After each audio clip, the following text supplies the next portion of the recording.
My name is Nathan Crowley, and I'm 39 years old. For the past 8 years, I dedicated my life to my role as a logistics manager at MidCorp Solutions, a mid-sized distribution company based in Cleveland, Ohio. I truly believe I had earned job security, that my record of performance, loyalty, and leadership would speak on my behalf. But I was wrong in more ways than I could have imagined. Looking back, I understand now how naive I was about corporate politics and how dangerous envy can become when wrapped in professional courtesy. If you appreciate stories filled with betrayal, calculated revenge, and unpredictable twists, you're in the right place. What I'm about to share isn't just about losing a job. It's about learning the cost of trust and the value of patience. Let me take you back to the beginning. MidCorp handled logistics for automotive parts suppliers across the Midwest, and my department managed a full scope of operations: inventory flow, shipping schedules, and warehouse coordination for 12 major client contracts, worth roughly $4.2 million annually. When I first arrived, the operation was in disarray. Missed deliveries, frustrated clients, chaotic schedules. But I rebuilt it piece by piece. Over the years, I turned it into a machine that hit a 97% on-time delivery rate, earning respect from my team and recognition from upper management. I never managed from a distance. I worked alongside my staff, learned every forklift operator's name, mastered our warehouse software better than the IT department, and could anticipate bottlenecks weeks before they surfaced. Auditors from Detroit praised us as the gold standard. But success, I learned, doesn't just attract praise, it attracts resentment. Brenda Hayes, from Quality Assurance, was 42 and competent but carried a quiet bitterness. She'd been passed over for promotion 18 months earlier, and while she never confronted anyone directly, her subtle remarks about favoritism and departmental decisions revealed deeper resentment I failed to acknowledge. Then there was Malcolm Firth, my supervisor and the operations director, a man defined by avoidance, always choosing the path of least confrontation, desperate to protect his image before every performance review. He had a habit of claiming credit in good times and disappearing in crisis. It was a Tuesday morning in March 2023 when everything changed. I was reviewing quarterly shipping reports when Malcolm called me into his office. His expression was grim, rehearsed. "Nathan, we need to talk," he began, shutting the door. "There have been serious allegations about your department's reporting accuracy." I felt a jolt of confusion. "What kind of allegations?" He took a breath. "Brenda brought concerns yesterday. She believes you've manipulated delivery metrics to inflate performance." The accusation struck me like a physical hit. In 8 years, I had never altered a single report. My metrics were backed by client confirmations, logistics data, and documented records. My integrity was non-negotiable. "That's completely false," I replied steadily. "I can provide data for every number submitted." Malcolm raised his hand, eyes avoiding mine. "Nathan, I understand this is difficult, but the company can't risk doubts about data integrity, especially before contract renewals. I have to protect our reputation." I felt the ground shift. "Are you firing me based on an improving claim?" There was a pause before he delivered the final blow. "Your employment is terminated effective immediately. Security will escort you out." I didn't argue. I didn't beg. I simply nodded and said, "I understand." In that moment, Malcolm seemed almost unsettled. Perhaps he expected anger, a scene that would validate his decision. Instead, I gave him nothing. The walkout was deliberate humiliation.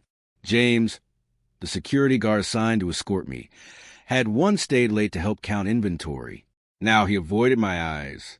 And as I packed my few belongings in silence, I felt something deeper than anger taking root. Not despair, not fear, but a calm, burning resolve. They thought they had ended my story. They had no idea I was just getting started. He looked genuinely apologetic as he watched me pack the remnants of 8 years into a battered cardboard box. His silence saying more than any words could. My team stood frozen, shock etched across their faces as they witnessed my quiet exit. The man they had relied on being escorted out like a stranger.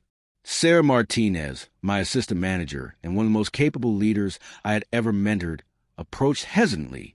"What happened?" she asked softly, her voice trembling with disbelief. "Just a misunderstanding," I replied, keeping my tone steady. Keep everything running. You know what to do. As I walked to the warehouse one final time, I realized something Brenda and Malcolm had overlooked. These people weren't just employees. They were witnesses. They had worked beside me through missed shipments, late nights, and winter storms, and they knew my integrity in ways upper management never bothered to learn.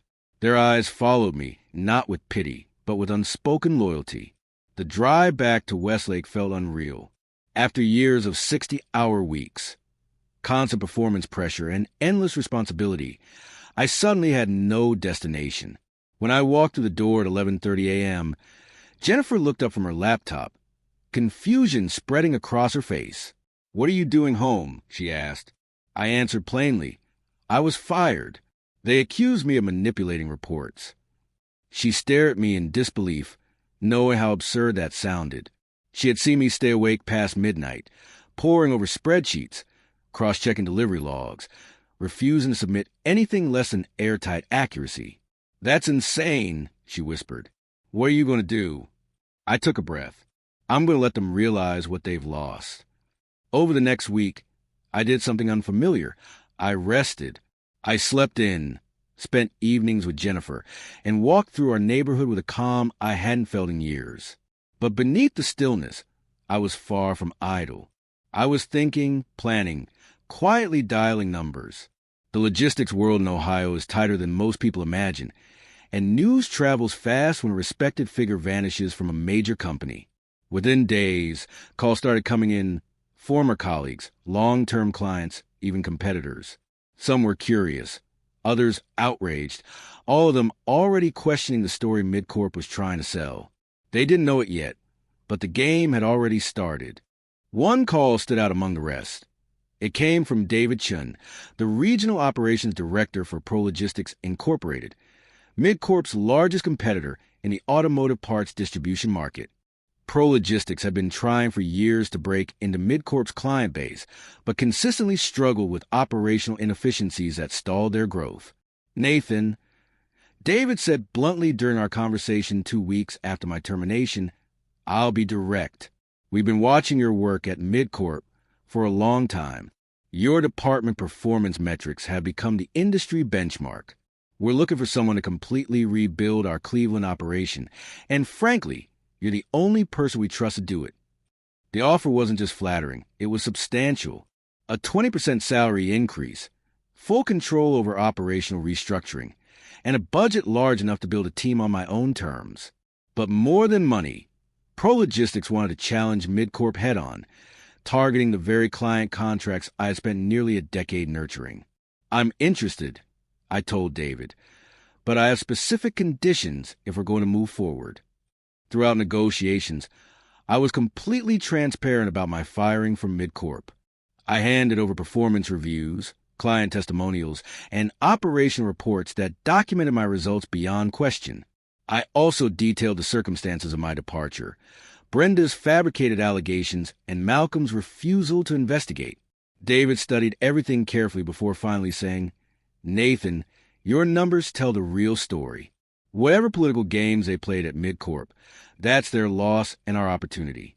When can you start?" "1 month from today," I answered, April 15th. And so, on April 15th, exactly 1 month after my termination, I walked into Prologistics. The timing was strategic. It gave MidCorp just enough time to feel the cracks left by my absence, but not enough to replace the foundation I had laid. My first week was spent auditing the Cleveland facility from top to bottom. What I found confirmed my expectations. Prologistics had strong contracts and adequate equipment, but their operation was bleeding efficiency. A 78% on-time delivery rate, spiraling expedited shipping costs, and a warehouse layout that seemed designed by someone who had never set foot on a loading dock. But they possessed one critical advantage MidCorp no longer had: leadership hungry for excellence, not complacency. David Chun granted me full authority to rebuild. My approach was precise. I created a blueprint of essential roles and listed the highest caliber professionals who could fill them. I didn't need to scout far. I already knew where the best talent was working, under Malcolm at MidCorp. My first call was to Sarah Martinez on a Thursday evening in late April. She had been left to manage my old department alone, and rumor had it she was overwhelmed with no real support. "Sarah," I began, "I want to tell you about an opportunity.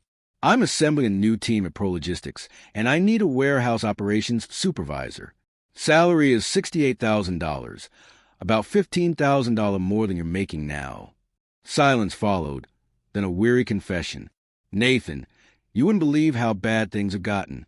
Malcolm hired someone named Rick Patterson to replace you, but he has no idea how our systems work. We've had 3 major delays this month, and clients are starting to complain." "I'm not asking you to jump ship," I said calmly. "I just want you to know there's a place where results matter more than politics." She didn't give an answer, but I could hear the decision forming.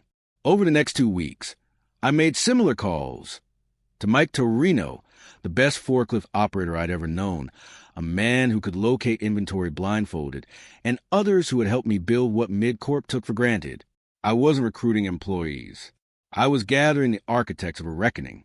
Lisa Rodriguez, the shipping coordinator who knew every client's delivery quirks by heart; Tom Bradley, the maintenance supervisor who could resurrect failing machinery with nothing but spare parts and stubborn determination; and Marcus Williams, the brilliant logistics analyst repeatedly overlooked despite being one of the sharpest minds in the building after me, were all more than colleagues. They were the backbone of MidCorp's operational success. I wasn't just offering them jobs. I was offering them futures at a company willing to reward their dedication instead of burying it under bureaucracy. Their salary increases range from 12 to 22%, along with superior health benefits and a leadership team that actually valued innovation and frontline insight. The most pivotal conversation, however, was with Marcus Williams. At 32, armed with an MBA from Case Western Reserve University and unmatched analytical skill, he was wasting away under Malcolm's risk-averse leadership. During our meeting at a quiet Starbucks in downtown Cleveland on a gray Friday afternoon, I looked him in the eye and said, "Marcus, I'm offering you the role of Assistant Operations Director at Prologistics. Starting salary is $85,000, full benefits, and direct involvement in strategic planning, including our expansion into Michigan." His current salary was $62,000 with no upward trajectory, no recognition, and no voice. He studied me for a long moment before asking, "Nathan, be honest. Are you doing this to destroy MidCorp, or because you truly believe we can build something better?" I didn't flinch. "Both," I admitted. Malcolm discarded 8 years of proven excellence over office gossip. "I'm building something driven by results, not politics. What MidCorp loses in the process is their consequence, not my concern." By the 3rd week of May, 5 of MidCorp's most essential logistics staff had resigned. Sarah on May 3rd, Mike on May 8th, Lisa on May 10th, Marcus on May 15th, and Tom on May 20th. They didn't coordinate their departures. They left one by one, each citing better opportunities and clearer futures. Malcolm was blindsided. According to Sarah, after Marcus resigned, he called an emergency meeting and asked, bewildered, "Why is everyone abandoning the company?" The truth was simple. They weren't abandoning a company. They were following leadership they trusted. The fallout was immediate and brutal. By early June, just 2 months after my firing, MidCorp's delivery rate collapsed to 63%. Rick Patterson, the man hired to replace me, resigned after 6 weeks, leaving behind a blistering email condemning impossible demands and broken systems. Industry contacts and frustrated clients confirmed the chaos. 3 major automotive contracts had been placed on probation by mid-June. Meanwhile, at Prologistics, we surged forward. Our team hit 94% on-time delivery in May and 96% in June. Word swept through the industry. Prologistics was no longer a struggling competitor. It was a rising force. In July, we secured the Midwest Automotive Parts contract worth $1.8 million annually, a long-time MidCorp account. In August, we won the $2.3 million Great Lakes contract. Every victory for us was a loss for them, and everyone knew why. David Chun could hardly contain his excitement. "Nathan, in 4 months you increased revenue by 38% and expanded our client base by 22%. The board wants to fast-track your promotion to Regional Operations Director." But the most satisfying moment arrived at the Midwest Logistics Conference in Detroit that September. I presented a case study on operational transformation, and in the crowd, I saw Malcolm, older, worn, hollow-eyed. Afterward, he approached me quietly near the coffee station. "Nathan," he murmured, "I think I made a mistake." I met his gaze calmly. "What kind of mistake, Malcolm? Brenda's allegations?" He shook his head slightly. "Maybe I should have investigated more." I nodded slowly. "Maybe, but that's not the real issue. The issue is that you threw away 8 years of documented excellence without a single investigation. You chose convenience over truth, and now you're living with that decision." His face flushed. "You destroyed my department. You stole my entire team." "I didn't steal anyone," I replied. "I offered growth to people you undervalued. They chose to leave you. That says everything about your leadership." 3 months later, in October, MidCorp lost its largest contract, the $4 million Buckeye manufacturing deal, nearly 40% of its logistics revenue. Prologistics claimed it. Malcolm was quietly demoted in November. Brenda was laid off during December, downsizing. The irony was undeniable. The woman who fabricated lies about integrity was undone by the consequences of her own mediocrity. Today, I serve as Regional Operations Director for Prologistics Midwest Division, overseeing operations across Ohio, Michigan, Indiana, and Illinois, earning $137,000 a year, almost double what I made at MidCorp. More importantly, I work for a company that values merit, fosters growth, and makes decisions grounded in data, not gossip. My former team has flourished. Sarah is now Cleveland Facility Manager, Marcus is Senior Strategic Analyst, and the others hold supervisory roles with higher pay and stability. MidCorp still exists, but it is a hollow shell of its former self, struggling to rebuild trust and performance. What I learned is simple. Excellence will always rise, and mediocrity will always sink. Those who choose politics over integrity don't just harm others. They erode their own foundation. Sometimes, the greatest revenge isn't retaliation. It's success achieved in spite of them.